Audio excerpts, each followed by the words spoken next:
Hello everyone, welcome back to the next video. In this video I will show you how you can play around with lights in React 3 Fiber. So let's get started. So here I have opened VS Code. So I have created a React.js application using Vite, but if you want you can use Next.js or React Router, whatever framework you feel like.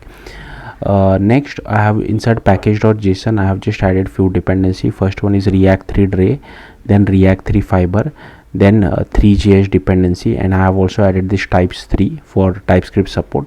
Then inside app.tsx, all I have done is that I have added all these imports. Okay, and here I have created one canvas element. Here is our orbit controls, and here I have created a mesh, a box geometry, and mesh standard material. Now for mesh standard material to be clearly visible, it requires light. So here you can see I have given it color as white as well, but if you see over here it is showing a black color because there is no light. So to use light, so first one is the ambient light. So you can use it like this. Ambient light give intensity as well as color, and if you see now our cube looks like a yellow color as well, so the yellow and white gets mixed.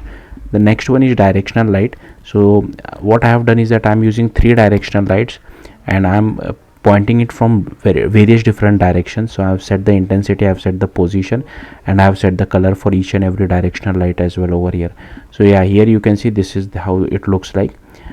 So I'll just comment this one out as well. And the next one is point light. So point light has a position, intensity, distance, decay as well as color. So if you want, this is how a point light will look like.